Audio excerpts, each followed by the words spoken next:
Assalamualaikum warahmatullahi wabarakatuh. Saya atas nama Nur Faitia dari Prodi Perbankan Syariah Kelompok 3 Fakultas Ekonomi dan Bisnis Islam. Saya akan memaparkan materi filsafat umum, yaitu tentang ontologi, epistemologi, aksiologi, etika ilmu, dan teori kebenaran ilmiah. Yang pertama yaitu ontologi. Pengertian ontologi. Ontologi merupakan salah satu kajian filsafat yang paling kuno dan berasal dari Yunani. Studi tersebut membahas keberadaan sesuatu yang bersifat konkret.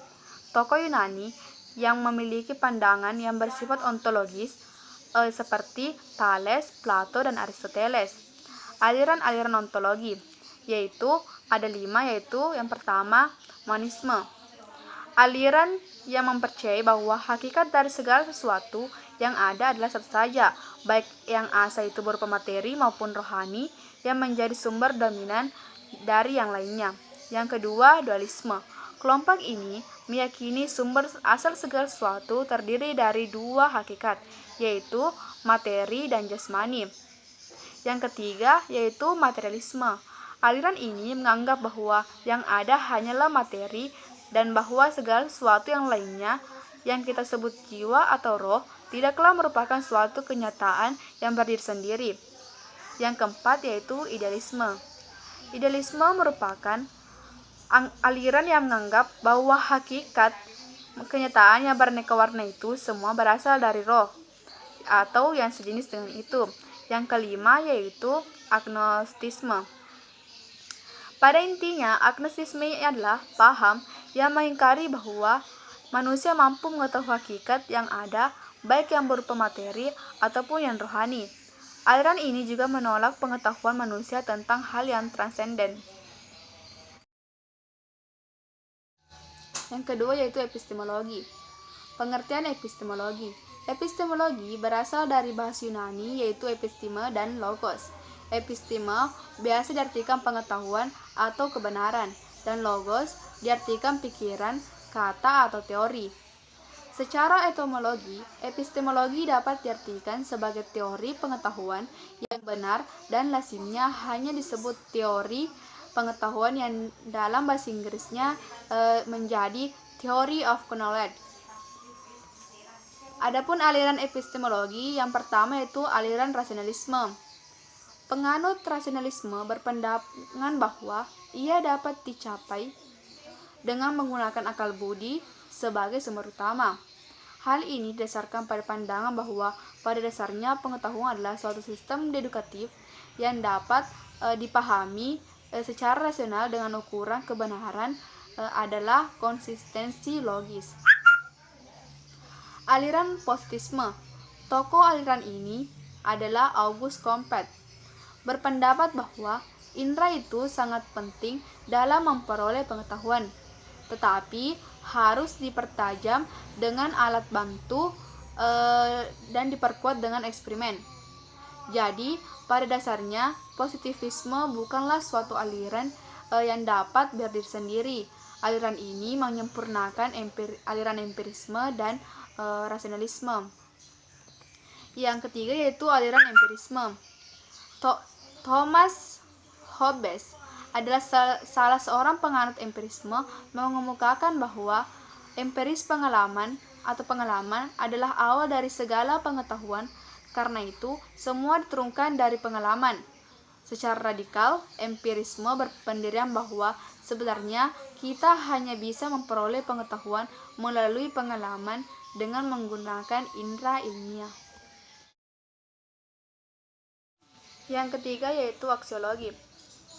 Pengertian aksiologi. Aksiologi adalah istilah yang berasal dari bahasa kata Yunani yaitu aksio yang berarti sesuai atau wajar, sedangkan logos yang berarti ilmu.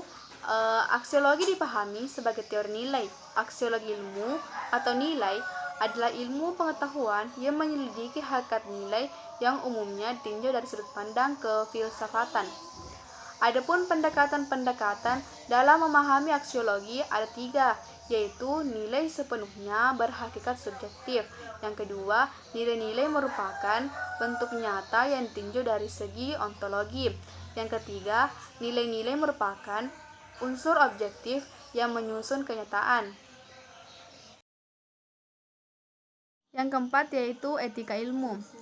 Perbedaan ilmu etika dan etika ilmu. Etika ilmu adalah suatu analisis yang penerapannya diambil dari konsep benar, salah, baik, buruk, dan tanggung jawab, yang berarti memahami, mengerti, atau mengetahui apa yang akan dianalisis atau diyakini. Sedangkan ilmu etika adalah ilmu yang mempelajari tentang perbuatan-perbuatan manusia dengan dasar yang sedalam-dalamnya yang diperoleh dengan akal budi manusia. Adapun etika bagi seseorang yang berilmu, yang pertama, jangan menyombongkan diri. Seseorang yang menyombongkan diri karena keleluasan ilmunya adalah salah besar. Yang kedua, menjaga ilmunya. Bencana orang berilmu adalah lupa dan membicarakan dengan yang bukan ahlinya. Yang ketiga yaitu mengamalkan. Sungguh orang yang mengamalkan ilmunya, dia sungguh telah benar-benar menjaga ilmunya dari kepunaan karena akan dikaji oleh murid-muridnya, sekaligus amal jariah bagi yang mengamalkan ilmunya. Yang keempat yaitu amanah dalam menyampaikan. Seseorang yang berilmu dilihat dari cara menyampaikan ilmunya, dia harus amanah, sesuai dengan redaksi yang diterima dari guru-gurunya terlebih dahulu. Bukan hanya dengan kepentingan hawa nafsunya saja, dia menafsirkan sendiri dengan keterbatasan ilmunya dalam bidang tertentu. Yang kelima yaitu lemah lembut. Dalam menyampaikan ilmunya, lemah lembut sangat menentukan kualitas ilmu seseorang, karena orang yang berilmu tahu bersikap lemah lembut dengan cara bagaimana menyampaikan ilmu kepada penuntut ilmunya. 5 yaitu teori kebenaran ilmiah. Pengertian teori kebenaran ilmiah. Teori kebenaran ilmiah adalah kesesuaian antara pengetahuan dengan objek, yang kesesuaian ini didukung dengan syarat-syarat tertentu atau metode-metode yang didukung dengan teori yang menunjang sesuai dengan bukti. Adapun teori kebenaran yang pertama yaitu teori kebenaran korespondensi. Adalah teori yang berpandangan bahwa pernyataan-pernyataan adalah benar jika berhubungan terhadap fakta yang ada. Kebenaran atau suatu kejadian dikatakan benar jika ada kesesuaian antara arti yang dimaksud oleh suatu pendapat dengan fakta. Yang kedua yaitu teori kebenaran koherensi atau konsistensi. Berdasarkan teori ini, suatu pernyataan dianggap benar bila pernyataan itu bersifat koheren atau konsisten dengan pernyataan sebelumnya yang dianggap benar. Artinya, pertimbangan adalah benar jika pertimbangan itu bersifat konsisten dengan pertimbangan lain yang telah terima kebenarannya, yaitu menurut logika. Yang ketiga yaitu teori kebenaran pragmatik. Adalah teori yang berpandangan bahwa arti dari ide dibatasi oleh referensi pada konsekuensi ilmiah, personal, atau sosial. Benar tidaknya suatu teori tergantung pada peran fungsi teori tersebut bagi manusia untuk kehidupan dalam lingkup ruang waktu tertentu. Adapun sifat kebenaran ilmiah yaitu struktural yang rasional dan logis, isi empiris, dan isi pragmatisme atau dapat diterapkan. Dengan mempelajari filsafat, kita bisa merasakan bagaimana cara memikirkan suatu masalah secara mendalam dan kritis. Dan kita mampu berpikir secara logis dalam mengatasi masalah-masalah kehidupan sehari-hari.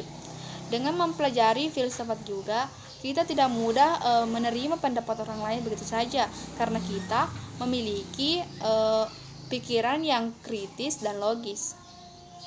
Itulah tadi pemaparan materi filsafat ilmu mengenai ontologi, epistemologi, aksiologi, etika ilmu, dan teori kebenaran ilmiah. Sekian, wassalamualaikum warahmatullahi wabarakatuh.